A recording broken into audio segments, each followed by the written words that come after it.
Lucas capítulo 16 versículos del 1 al 13. Nuestras hermanas, por favor. Dijo también a sus discípulos: había uno rico que tenía un mayordomo, y éste fue acusado ante él como disipador de sus bienes. Entonces le llamó y le dijo: ¿qué es esto que oigo acerca de ti? Da cuenta de tu mayordomía, porque ya no podrás más ser mayordomo. Entonces el mayordomo dijo para sí: ¿qué haré? Porque mi amo me quita la mayordomía. Trabajar no puedo, mendigar me da vergüenza. Ya sé lo que haré para que cuando me quite la mayordomía me reciban en sus casas. Y llamando a cada uno de los deudores de su amo, dijo al primero: ¿cuánto debes a mi amo? Él dijo: 100 barriles de aceite. Y le dijo: toma tu cuenta, siéntate pronto y escribe 50. Después dijo a otro: ¿y tú, cuánto debes? Y él dijo: 100 medidas de trigo. Él le dijo: toma tu cuenta y escribe 80. Y alabó el amo al mayordomo malo por haber hecho sagazmente, porque los hijos de este siglo son más sagaces en el trato con sus semejantes que los hijos de luz. Y yo os digo: ganad amigos por medio de las riquezas injustas, para que cuando estas falten os reciban en las moradas eternas. El que es fiel en lo muy poco, también en lo más es fiel. Y el que en lo muy poco es injusto, también en lo más es injusto. Pues si en las riquezas injustas no fuisteis fieles, ¿quién os confiará lo verdadero? Y si en lo ajeno no fuisteis fieles, ¿quién os dará lo que es vuestro? Ningún siervo puede servir a dos señores, porque o aborrecerá al uno y amará al otro, o estimará al uno y menospreciará al otro. No podéis servir a Dios y a las riquezas. A manera de introducción a este estudio que vamos a estar haciendo con la ayuda de Dios en los próximos 10 domingos, vimos hace 8 días para qué nos sirven los mandamientos. ¿Recuerdan? Dijimos: los mandamientos en primer lugar nos muestran el carácter de Dios. Los mandamientos también nos muestran nuestro propio carácter, y lo más importante es que los mandamientos nos guían a Jesucristo. De manera que la ley de Dios es también una manifestación de la gracia de Dios. A través de los mandamientos llegamos a Jesucristo, cuando nos damos cuenta que somos incapaces de cumplirlos y por ello estamos expuestos a la justicia de Dios. Pero aparte, los mandamientos también son valores que Dios nos dio a nosotros como su pueblo. Son valores que, si los seguimos, el propósito de ellos es tener una vida feliz. Los mandamientos Dios nos los dio para que, obedeciéndolos, seamos felices en nuestras vidas. Subimos hace 8 días, hoy vamos a ver este primer valor hacia la felicidad.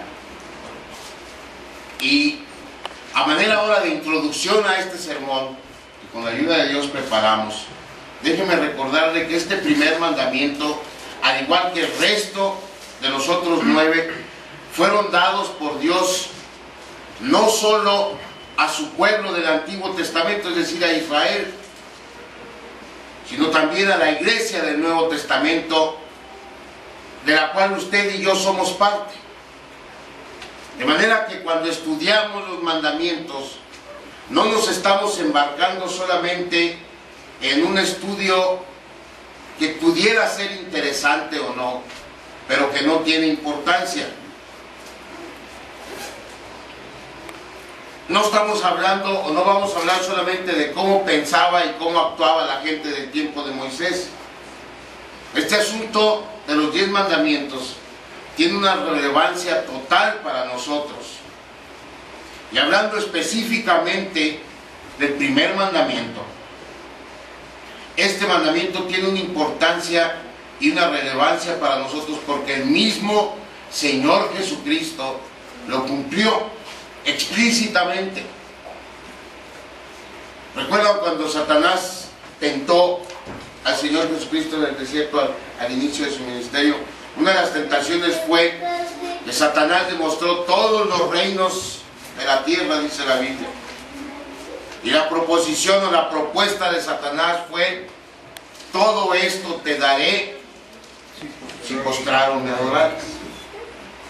Es decir, él estaba proponiendo al Señor Jesús quebrantar el primer mandamiento, porque de paso, que a lo mejor usted se está preguntando, ¿cuál es el primer mandamiento? ¿Cuál es el primer mandamiento? No tendrás dioses ajenos de mí. Está en Éxodo 20, versículo 3. De manera que cuando Satanás estaba diciendo al Señor Jesús, todo esto te daré si postrado me adorares, él estaba proponiendo eso. ¿Cuál fue la respuesta del Señor Jesús? Escrito está: solamente a tu Dios adorarás y a Él solo servirás. Entonces el Señor Jesús nos puso el ejemplo de cumplir con ese mandamiento. Y recuerde que nosotros, nuestra conducta como cristianos está dada por lo que hizo o dejó de hacer nuestro Señor Jesucristo. De manera que este mandamiento, como aplica el Señor Jesús, aplica a nosotros totalmente hoy en día. Ahora, déjeme decirle, porque a lo mejor usted está pensando que este asunto de tener dioses falsos es irrelevante para usted, porque usted no es politeísta. Nadie de nosotros lo somos, ¿sí? O porque usted no es ateo. De manera que este asunto de tener dioses falsos, a lo mejor usted puede pensar, pues si yo tengo un checklist de los mandamientos, cuál sí, cuál no estoy cumpliendo, ese nomás lo voy a palomear como que sí y a pasar a otra cosa. Pero la verdad, hermanos, es que muchos de nosotros, los cristianos, somos más idólatras de lo que pudiéramos pensar. De hecho, la idolatría ha sido siempre el mayor reto para la iglesia de Cristo. Así que debemos entender y debemos atender a la palabra de Dios hoy, cuando en Éxodo 23 nos dice: no tendrás dioses ajenos delante de mí. Vamos a orar para pedir la dirección de Dios. No tendrás dioses ajenos delante de mí. Ese fue el mandamiento de Dios al pueblo de Israel. Pero Israel siempre batalló con la idolatría. Siempre. Dios salvó al pueblo de Israel de Egipto para que ellos le adoraran, para que el pueblo de Israel le sirviera. Israel lo sabía. Desde que Moisés llegó junto con Aarón a decirles: vengo de parte de Dios a liberarlos para que salgamos y sirvamos a Dios. De manera que ellos lo sabían. Y sin embargo, Israel siempre fue idólatra. De hecho, si nosotros leemos el Antiguo Testamento, siempre el reclamo de Dios a su pueblo fue ese, que lo habían dejado a él por servir a otros dioses. Ese fue constantemente el reclamo de Dios al pueblo de Israel. Y a final de cuentas, eso fue lo que le costó a Israel ser dejados por Dios en manos de sus enemigos. Dado que Israel una y otra vez puso oídos sordos al mensaje de los profetas de regresar a servir solamente al Dios verdadero que los había salvado. Como ellos negaron o hicieron caso omiso de esa advertencia, al final de cuentas fueron entregados en manos de sus enemigos. Y fíjense que nosotros tenemos el mismo problema hoy. Porque nosotros fuimos salvos para adorar al único y verdadero Dios. De hecho, usted y yo existimos, hermanos, con el fin principal de dar gloria a Dios y de gozar de Él para siempre.